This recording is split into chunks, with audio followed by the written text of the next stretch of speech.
The alarm didn't chirp. It screamed. Aurora Flight 552 was 41 minutes into a routine hop from Portland to Spokane, cruising at 37,000 feet above the Cascade High Country, when every radio in the cockpit dissolved into hissing static at the exact same second. Not one frequency. All of them. VHF, HF, satellite data link. Gone, replaced by a droning wall of white noise that made Captain Naomi Voss's headset feel like it was pressing straight into her skull. First Officer Ethan Cho's hands went rigid on the yoke.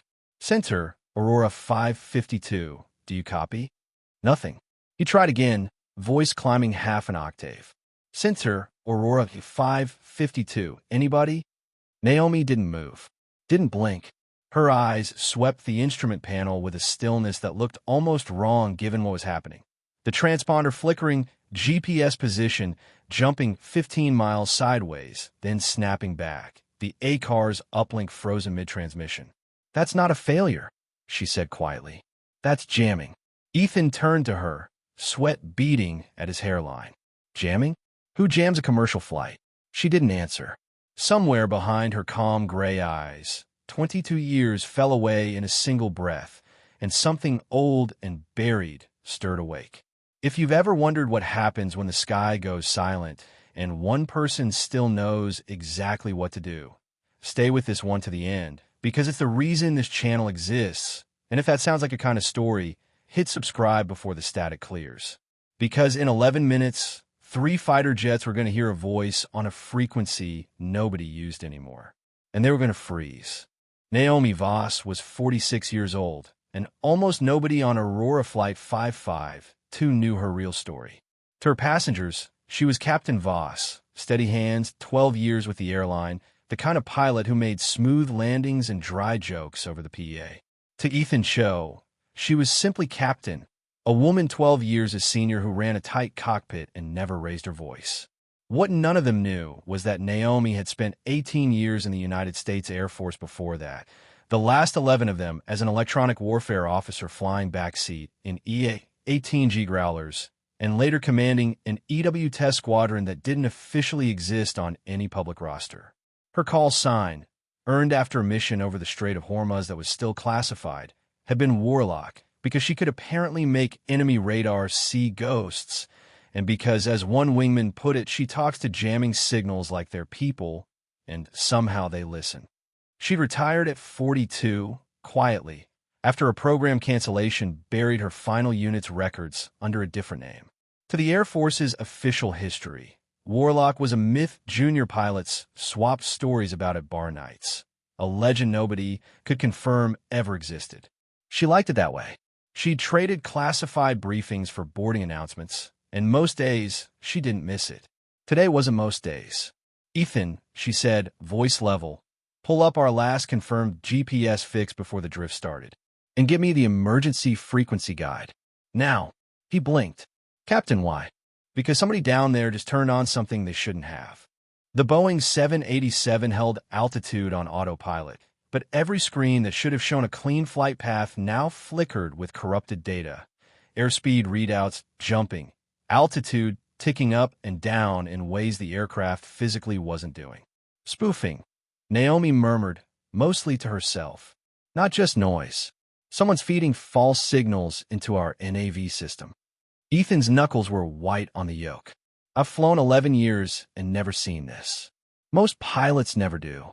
She kept her hands loose, deliberately relaxed, a contrast to his rigid posture. Ethan, look at me. We are not going to fall out of the sky. This aircraft flies fine without GPS. It flew fine before GPS existed. We fly the airplane, not the screen. He nodded, jaw tight, trying to believe her. In the cabin behind them, passengers were noticing. A man in 14C frowned at his phone, which had lost signal entirely. A flight attendant named Priya Shah moved calmly down the aisle, offering water, keeping her voice light even as her pulse climbed. Back in the cockpit, Naomi reached for a panel most pilots her age barely remembered existed. A manual HF backup radio, older tech, harder to jam cleanly, because it worked on principles digital systems had mostly forgotten. What's that for? Ethan asked. for when the modern stuff stops trusting itself. She dialed in a frequency from memory, no chart required. There's an old guard channel. Analog. Ugly. Nobody uses it anymore. Why do you know it by heart? She didn't answer that either. Not yet. Below them, 40 miles east at Cascade Air Defense Sector, alarms were also screaming, for entirely different reasons. Colonel Marcus Reyes hit the command center floor at a dead run. Tie loosened, coffee forgotten on his desk. "Talk to me," he barked. His radar officer didn't look up. "Sir, we've got a broad-spectrum jamming signature originating from international waters, 40 nautical miles off the coast. It's hitting military and civilian frequencies both. We've lost contact with an Aurora Airlines flight, 787, call sign Aurora 552, for 6 minutes. Reyes felt his stomach drop. 6 minutes was an eternity in the air. Source? Unconfirmed. Signature doesn't match anything in our threat library. Whoever built this jammer is testing something new. Reyes turned to the far side of the room, where a young fighter pilot stood at attention, helmet under one arm, having just walked out of a briefing for an unrelated training sortie. Lieutenant Camila Piper Delgado was 28, sharp and impatient with anything she considered old news, including, until about 90 seconds ago, the rumors older pilots told about a legendary EW officer who supposedly didn't exist. "Piper, scramble," Reyes said. "You and Hollis. Get eyes on Aurora 552, find out if they're stable, and see if you can pinpoint that jamming source without flying into it yourselves." "Copy, sir." She was already moving. At the door, Reyes caught her arm. "Whatever you hear on guard frequency out there, don't dismiss it. Old tech doesn't mean useless tech." Piper frowned, not understanding, and didn't have time to ask. Two F-15EX Eagle IIs were already spinning up on the ramp, engines screaming into the gray afternoon sky, chasing a silence that had swallowed an airliner whole.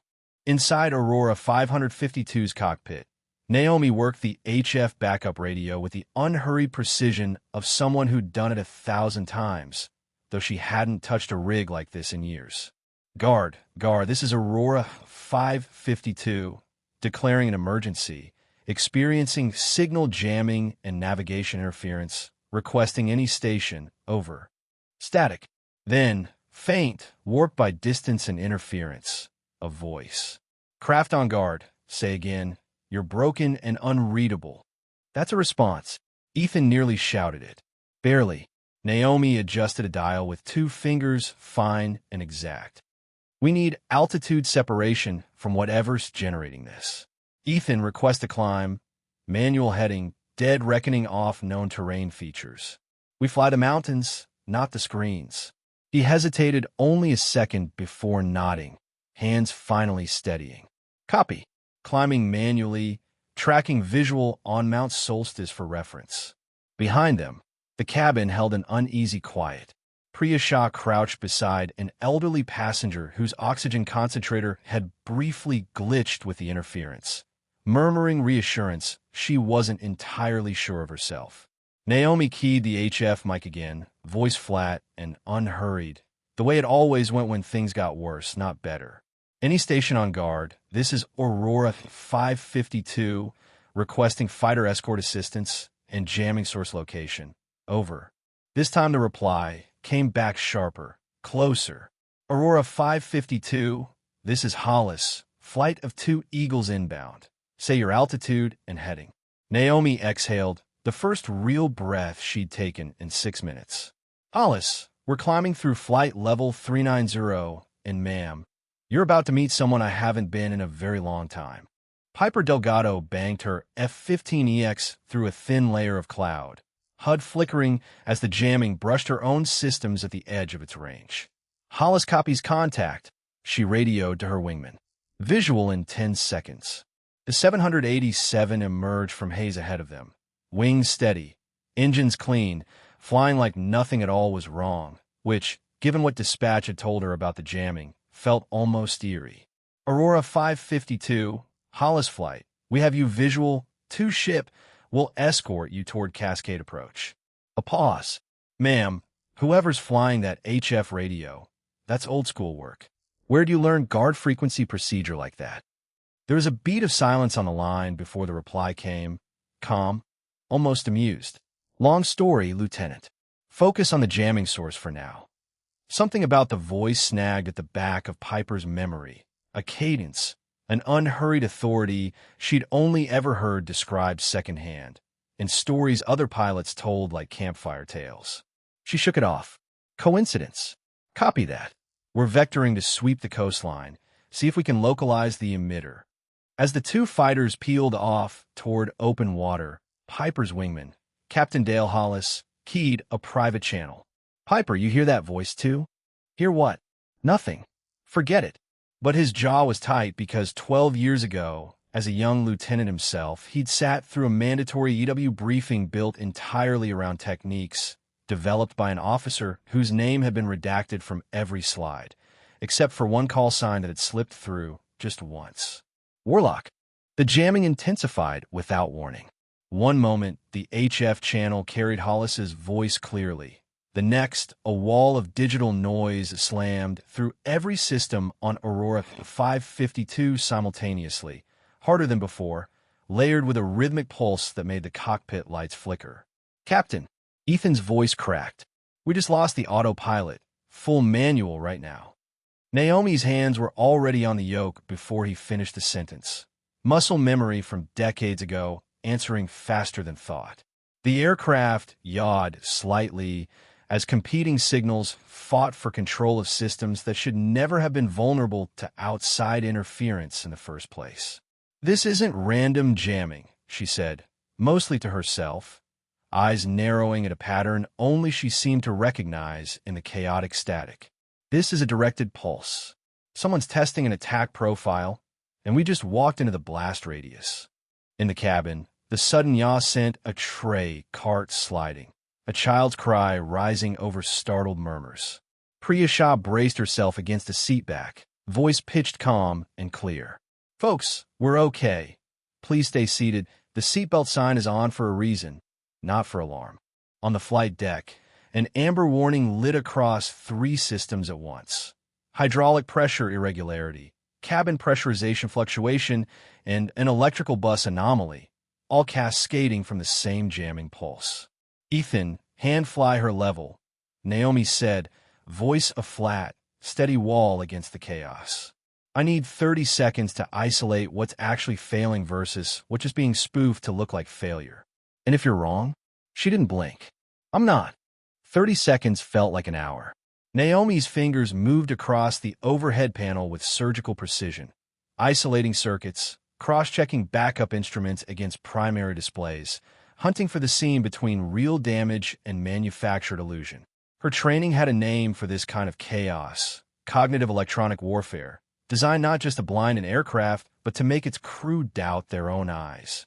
Hydraulic pressure's real, she said finally. Cabin pressurization is fine. That reading's fake, injected noise. Electrical bus is degraded but stable. She exhaled. We're not falling apart. We're being lied to. Ethan stared at her. How do you even know that? Because I used to build systems that did exactly this to other people's aircraft. The words slipped out before she fully meant them to. And for a moment the cockpit went quiet except for the engine's steady hum. Outside, Hollis's voice crackled back through the HF static, thinner now, straining against the pulse. Aurora 552, be advised, we're seeing the same interference pattern on our sensors. Whatever's generating this, it's strong, and it's close. Copy, Hollis. Naomi's voice hardened into something Ethan hadn't heard from her before. Clipped, economical, utterly certain. Vector your flight toward bearing 195 off my position. Emitter's probably surface-based, disguised as a fishing vessel, low profile, high output. Look for a hull throwing off way more electromagnetic signature than a boat that size should. There was a stunned pause on the radio. Ma'am, Hollis said slowly, that's an oddly specific guess. It's not a guess, Naomi said. I've seen this exact emitter class before.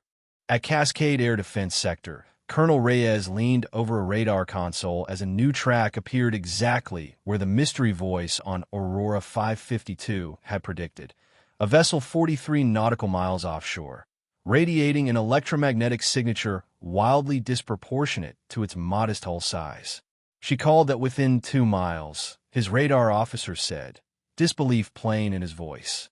"Sir, who is flying that 787? Reyes didn't answer immediately. He was staring at a decade-old memory instead. A closed-door briefing early in his career, a program with no official name, and a single-line item buried in a budget document he'd only glimpsed once. EW Development Unit, Commanding Officer redacted. "Give me everything on Aurora 552's flight crew," he said quietly. "Now." Above the water, Hollis and Delgado banked their eagles toward the coordinates, radar scopes lighting up as the disguised jamming vessel resolved into a real, trackable contact. A fishing trawler riding low in the water, hull bristling with antenna arrays no legitimate fishing operation would ever need. "Contact confirmed," Piper radioed, adrenaline sharpening her voice. "That's not a fishing boat. That's a floating jammer." Aboard Aurora 552, the pulse hit again, harder, a third wave clearly meant to escalate rather than merely probe. The 787 shuddered as competing electronic signals clawed at its systems, and for one terrifying second, every screen on the flight deck went white, then black, then flickered back to life scrambled and wrong. Ethan's voice came out strangled. "Captain, we're losing primary flight display." Naomi's hands didn't shake. "Then we fly on backup, and we fly on instinct. I've done both before." "Hold on, Ethan. This is where it gets loud." The 787's primary flight display resolved into corrupted geometry, a horizon line tilted at an angle the aircraft wasn't actually flying, altitude numbers scrolling backward. Naomi's eyes flicked instead to the standby instruments, small analog-style backups bolted into the panel for exactly this scenario, the ones nobody ever expected to actually need. "Standby attitude indicator, standby altimeter, standby airspeed," she called out, voice a metronome. "Ethan, cross-check with me. Ignore the primary screens completely. They're telling me we're in a 30-degree bank. We're not. Feel the aircraft. Are we in a 30-degree bank?" He forced himself to actually notice his own body instead of the lying screen, and the honest answer settled his stomach slightly. "No, we're level." "Then trust that. The jamming wants you to trust the screen instead of the airplane." In the cabin, the sustained shuddering had passengers gripping armrests, a low murmur of fear rippling row by row. Priya moved briskly down the aisle, her own composure fraying at the edges but her voice holding. "We're managing a technical issue, folks. The crew has it under control. Please keep your belts fastened." On the radio, Hollis's voice cut through, tighter now. "Aurora 552, that vessel's jamming output just spiked again. We're seeing degraded systems on our own aircraft, too. Whoever built that emitter isn't just testing anymore. They're pushing it to a new threshold." Naomi's jaw tightened, the first flicker of something sharper than calm crossing her face. She keyed the HF mic. "Hollis, listen carefully. I need you to relay a message to your command, word for word. Tell them Warlock is airborne." The line went silent for 3 full seconds, an eternity on an open frequency. "Say again, Aurora 552? Hollis's voice had lost all its professional evenness. "You heard me." Naomi's tone stayed level, almost gentle, as if she understood exactly what those 2 words were about to detonate. "Tell Cascade Command. Warlock is airborne, requesting immediate EW support protocol against a directed energy jamming vessel at your marked coordinates." They'll know what that means. In the cockpit of his F-15, Piper Delgado felt something cold slide down her spine. Warlock, the name from the stories. The redacted officer from the briefing slides. The myth her instructors used to reference in a half-joking, half-reverent tone, the way people talk about someone they're not entirely sure existed. "That's not possible," she murmured to herself. Back at Cascade Command, the radio call landed on Colonel Reyes like a physical blow. He set down his coffee slowly, staring at the speaker as if it might explain itself. "Sir," his radar officer asked, watching his face change. "Give me the classified personnel archive," Reyes said quietly. Authorization Reyes 6 Alpha. I need a cross-reference on a call sign. Now, above the ocean, Aurora 552 shuddered through another jamming pulse, weaker this time. Whoever was operating that vessel seemed almost hesitant, as if they too had heard something on an open channel that gave them pause. Naomi glanced at Ethan, whose face had gone pale with a different kind of fear now. Not of crashing, but of not knowing who exactly he'd been flying beside for 3 years. "Captain," he said carefully, "who are you?" Naomi didn't answer right away. Her eyes were on the instruments, hands steady on the yoke, guiding the wounded 787 through air still thick with electronic static. "Later," she said. "Right now I need you flying with me, not staring at me." Ethan swallowed hard and refocused, hands finding the controls again despite the questions crowding his mind. Below, the jamming vessel's crew, 3 operators inside a cramped, retrofitted hold beneath the trawler's deck, watched their own systems spike erratically, an unexpected countersignal bleeding into their readouts from somewhere. None of them had accounted for anyone recognizing the emitter's exact signature class, let alone predicting its location with unnerving precision. "Someone's pushing back," one operator said, unease creeping into his voice. "This isn't standard countermeasure behavior." Their handler, watching remotely through an encrypted feed, frowned at data scrolling past that shouldn't have made sense. A commercial airliner behaving with the electronic discipline of a trained EW platform. At Cascade Command, Colonel Reyes stood over a terminal as a file finally loaded after a lengthy authorization chain, the screen resolving into a service record heavily redacted except for a name, a rank, and 18 years of assignments that read like a ghost story written in acronyms. Vos, Nami Erelte Tel Usak Gerete. Call sign, Warlock. EW Development Command. Reyes stared at it, then at the flight manifest for Aurora 552, sitting open in another window. "Captain, Envas. Get Delgado and Hollis back on this line," he said, voice tight. "And somebody find out how a legend ended up flying commercial jets." Piper's F-15 shuddered as another jamming pulse rippled across the sky, her radar scope briefly dissolving into static before clearing again. Beside her, Hollis's voice came through tense and low. "Piper, command just confirmed it. That's really her. Voss. Warlock. She's been flying regional and international routes for 12 years under her married name before she went back to Voss. Nobody flagged it because nobody was looking." Piper stared out at the 787 ahead of them, wings steady despite everything hammering its systems, flying like something that refused to be shaken. The stories were real. Apparently all of them, Hollis said, including the part about her fixing things nobody else could. On Aurora 552, Naomi keyed the radio again. Voice all business now. The last traces of civilian pleasantry stripped away. "Hollis, Delgado, I need your birds to hold a defensive orbit around that vessel's position. Do not engage. I need to buy time for a countermeasure, not start an incident in international waters."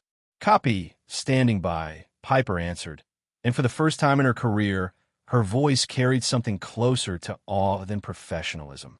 Inside the 787's cockpit, Naomi pulled a small notebook from her flight bag, an old habit, handwritten frequencies and protocols she'd never officially been allowed to keep, saved anyway because some instincts never fully retire. "Ethan," she said, "I need you to fly this aircraft exactly as I tell you, without questioning it for the next 4 minutes. Can you do that?" He looked at her, really looked, seeing her differently now, and nodded once, firm. "Yes, ma'am." "Good," she said. "Then let's go quiet there, toy." The plan was simple in concept and brutal in execution. Naomi intended to broadcast a countersignal on the same frequency band as the jamming vessel, tuned precisely enough to disrupt its targeting without triggering an international incident. "I need altitude and a stable heading," she told Ethan. "Climb to flight level 410. Hold it steady no matter what the instruments tell you." He complied instantly, no hesitation left in him now.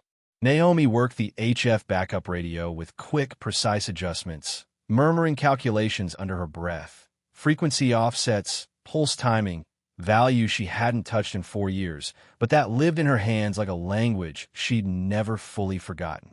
Below, the jamming vessel's operators noticed the shift first as a strange harmonic interference bleeding into their own equipment, distorting their carefully tuned output. "Something's counter-jamming us," one operator said, alarmed. "It's coming from the aircraft." Their handler, watching remotely, felt a genuine chill. Civilian airliners did not counterjam. This wasn't in any threat model they'd built. "Increase output," he ordered. "Overwhelm it." The vessel's emitters surged, and Aurora 552 shuddered under the strongest pulse yet, lights flickering fully dark for one heart-stopping second before emergency power cut in. "Captain," Ethan's voice cracked with real fear now. "I feel it," Naomi said, unshaken, fingers still moving. "They just showed their whole hand. That's their maximum output." Which means she made one final adjustment, voice dropping to something almost quiet. "Now I know exactly how to cancel it out." The cockpit held its breath as she keyed the transmission. The counter signal went out in a narrow, precisely shaped burst. Nothing like the blunt wall of noise the jamming vessel had been throwing, but something surgical, engineered to interfere destructively with the exact waveform Naomi had identified. For 3 seconds, nothing happened. Then the 787's systems flickered, stabilized, and steadied. The corrupted primary flight display resolved back into clean, accurate data. The navigation system reacquired GPS lock. The static on the HF radio thinned into something almost clear. Systems returning to normal. Ethan breathed, hands trembling now that the crisis had a moment to release its grip. "Captain, how?" "I didn't neutralize their jammer," Naomi said, scanning the instruments with narrowed focus. "I made it interfere with itself. Buys us time, not a solution." On the water below, the jamming vessel's operators stared at readouts spiking into feedback loops, their own equipment suddenly working against itself, overheating components shrieking warnings across their console. "Handler, we're losing the array," one operator said, panic edging into his voice. "Whoever's up there, just turn our weapon back on us." The handler, watching the collapse unfold on his encrypted feed, felt something close to fear for the first time. "Shut it down," he ordered. "Full shutdown now before we lose the whole platform." Above, Piper Delgado watched her own radar scope clear of interference and let out a breath she hadn't realized she was holding. "Command, jamming signature is dropping rapidly. Whatever Voss just did, it's working." Hollis's voice came back, quieter than she'd ever heard it. "Of course it's working. She wrote the book on this. Literally. It just had her name redacted." With the jamming reduced to intermittent static, Aurora 552 leveled out at flight level 410, system stabilized, engines humming steady and true beneath them. In the cabin, passengers felt the aircraft settle, and a ragged wave of relief rippled through the rows even before any announcement came. Priya Shah keyed the interphone to the flight deck, voice tight with residual adrenaline. "Captain, everyone back here is shaken, but okay." "What do I tell them?" "Tell them we hit a technical issue, and we've resolved it," Naomi said. "Tell them the truth, minus the acronyms." Ethan finally allowed himself a long, unsteady exhale, hands loosening on the yoke for the first time in 20 minutes. "Captain, I need to ask. Warlock, that's a real call sign. That's really you." "It was me," Naomi said quietly. "A long time ago. A different life. You never said anything. 3 years, and you never." "Because it wasn't relevant," she said, not unkindly. "Until today." On the radio, Hollis's voice returned, warmer now, edged with something like relief. "Aurora 552, be advised, jamming source has gone completely dark. Looks like they shut it down rather than risk total equipment failure. Cascade Command is monitoring the vessel, but it's moving off, not toward you." "Copy that, Hollis. Appreciate the escort." "Ma'am," Piper's voice cut in younger, hesitant. "For what it's worth, I didn't believe you were real. None of us did. We used to joke about it." Naomi allowed herself the smallest smile, the first since the alarm had screamed 40 minutes earlier. "Good," she said. "Legends work better when nobody's looking for them. Until they need to." The jamming had stopped, But the real reckoning was only beginning. As Aurora 552 stabilized on approach toward Cascade Regional, Colonel Reyes patched himself directly into the frequency, his voice carrying the particular gravity of a man who'd just spent 20 minutes confirming something he still half didn't believe. Aurora 552, this is Colonel Marcus Reyes, Cascade Air Defense Sector. Captain Voss, is that confirmed? There was a pause. Then, confirmed, Colonel. It's been a long time since anyone's used that rank on me. Ma'am, with respect, your file says you retired 4 years ago. Program EW-7 was decommissioned. You were listed as unit dissolved, personnel reassigned, or discharged. There's no active record of Warlock past that date. That's correct, Naomi said simply. I wasn't active. I was flying passengers to Spokane. In the cockpit of her Eagle, Piper listened to the exchange with her jaw slightly open, the myth and the woman finally, fully colliding into one impossible fact. Beside her, Hollis exhaled a short, disbelieving laugh. 12 years of stories, he muttered, and she's been sitting in a 787 the whole time. Back at Cascade Command, Reyes rubbed his eyes, processing the shape of what had actually happened.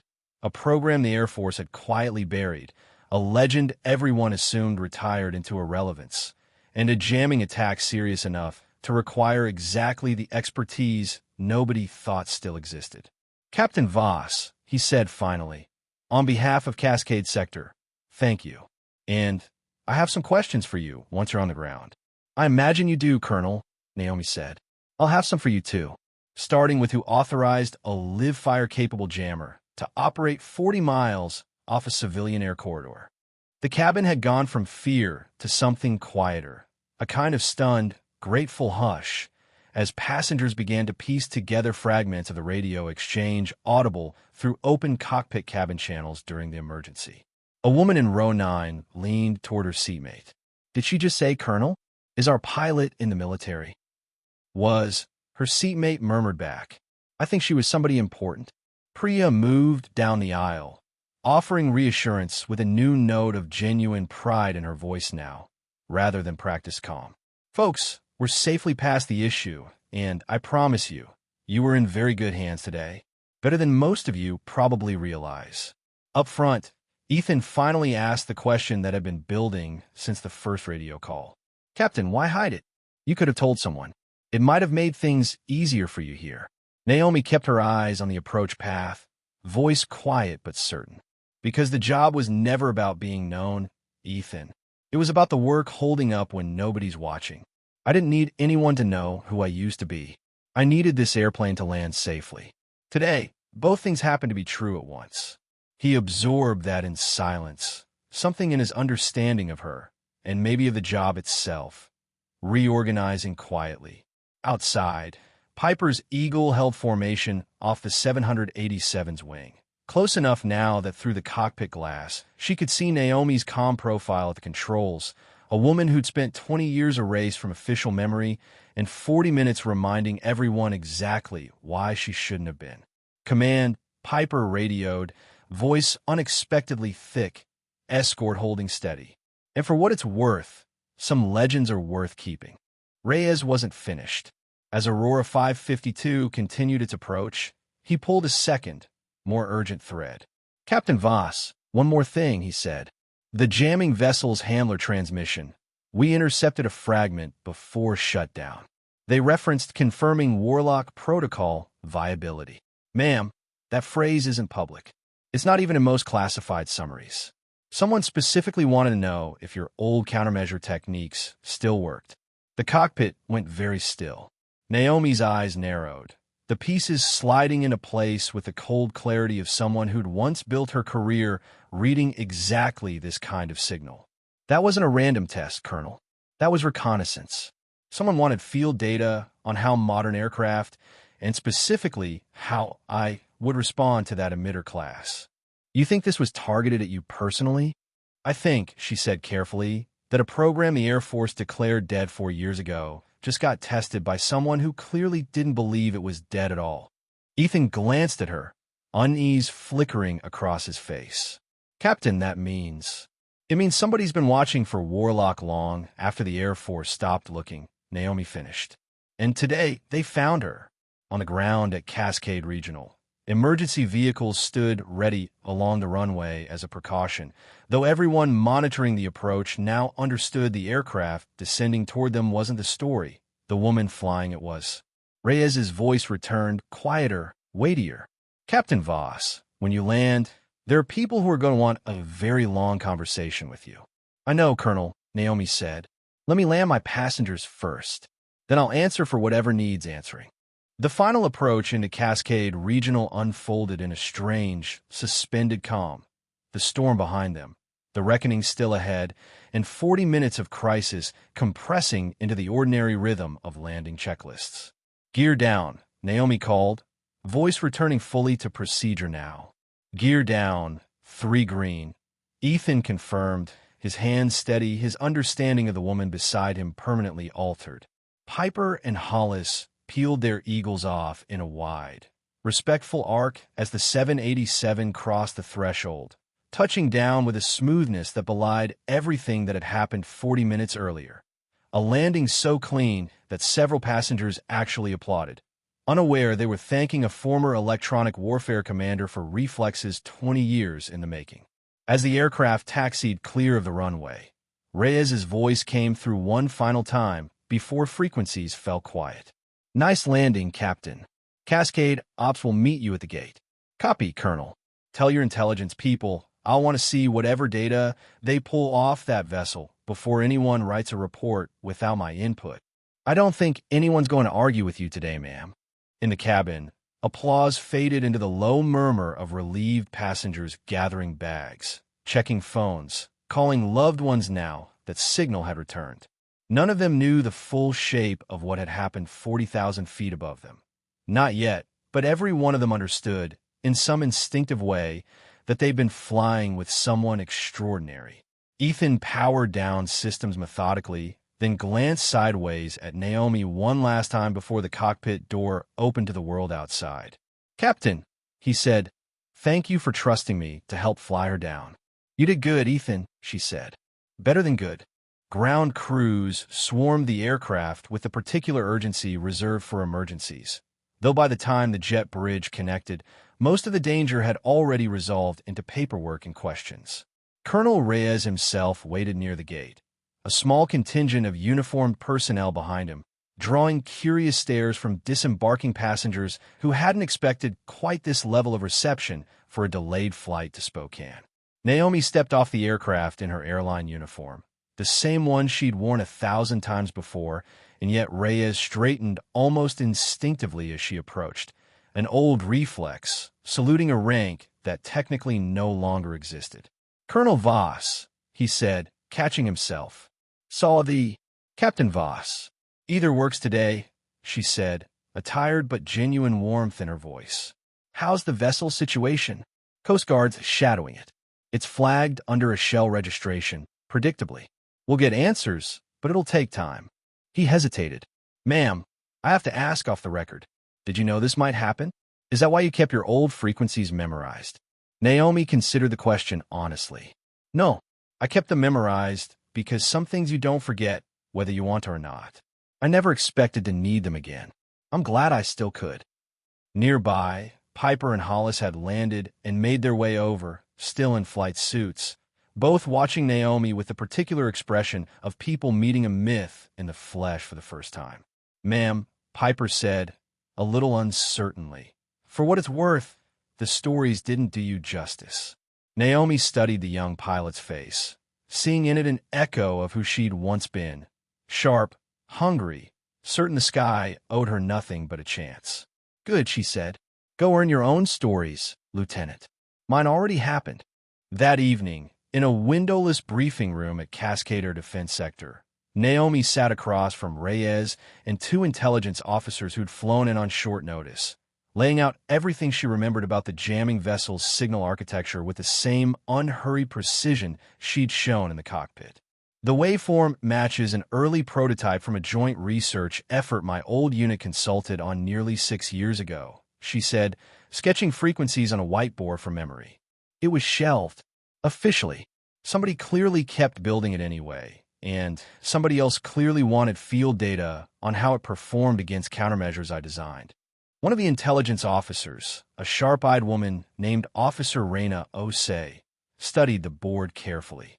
Captain Voss, are you saying this was a deliberate test, specifically targeting your old work?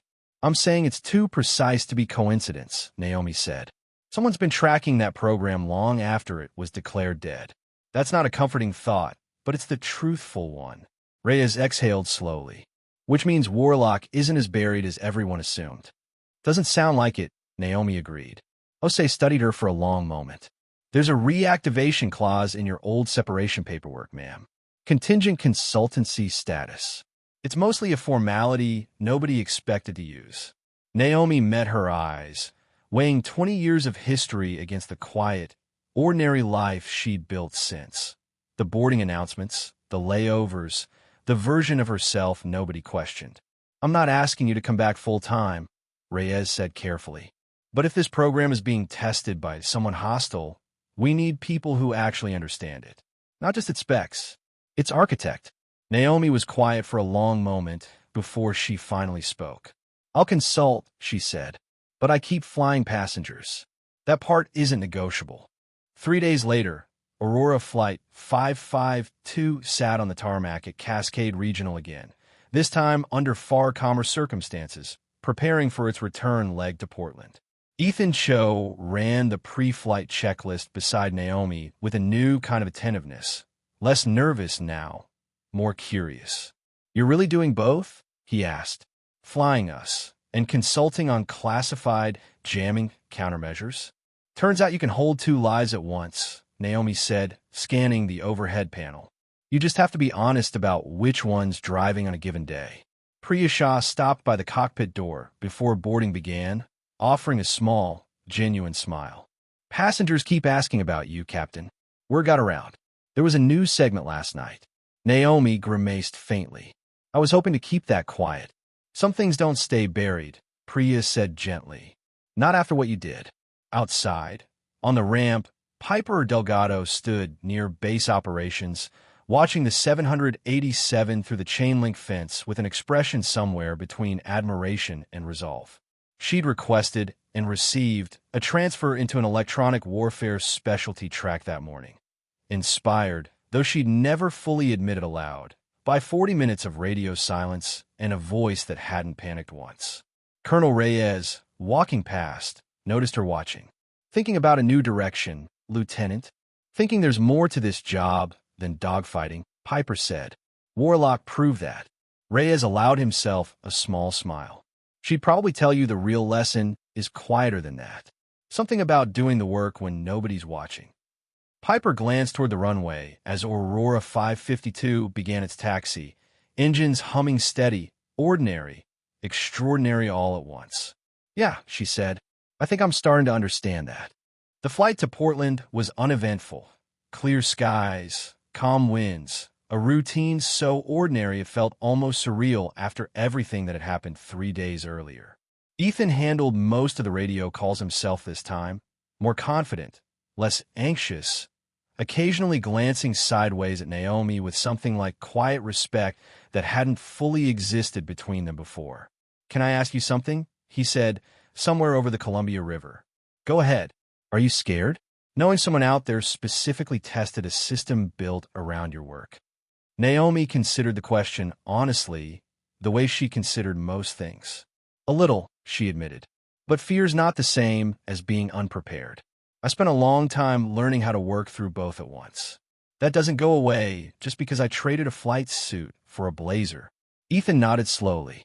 For what it's worth, Captain, I'm glad it was you up here that day. I don't know what would have happened with anyone else. You'd have figured out, she said. You flew that airplane by hand better than you give yourself credit for. Don't forget that part.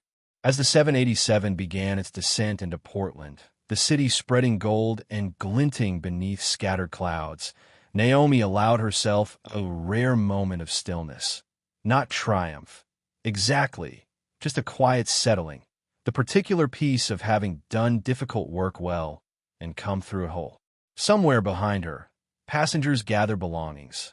unaware how close they'd come 3 days earlier to a very different outcome, unaware of just how much quiet expertise had stood between them and disaster. She preferred it that way. Some heroes needed the applause. She had only ever needed the landing to go right. Naomi Voss retired from flying for good 6 years later, at 52, having quietly consulted on 3 more classified countermeasure programs in the years between, always insisting on the same condition, that she keep flying passengers alongside the work nobody outside a locked room ever heard about. Ethan Cho became a captain himself eventually, and on slow layovers he'd sometimes tell junior first officers a story about a jamming attack, a legend, and a woman who never once raised her voice while the sky fell apart around her. Most of them assumed he was exaggerating. He never corrected them. Some stories work better when people have to decide for themselves whether to believe. Piper Delgado transferred fully into electronic warfare within the year, eventually earning a call sign of her own. One she'd tell you, if you asked, she chose in quiet tribute to a radio voice that had once made an entire squadron freeze mid-breath. And Naomi, in the quiet years after, would occasionally find herself on a night flight somewhere over the Cascades, watching lights scatter beneath scattered clouds, thinking about how easily a life's most important chapters can hide inside the most ordinary-looking ones. A boarding pass, a uniform, a routine flight nobody expected to remember. She never needed anyone to know who she'd been. She only ever needed the moment to find her ready when it mattered. And it had. If this story moved you even a little, remember there are quiet people around you right now, carrying entire histories nobody's asked about. So maybe ask. And if you want more stories about the ones who stay ready long after the world stops watching, stay close.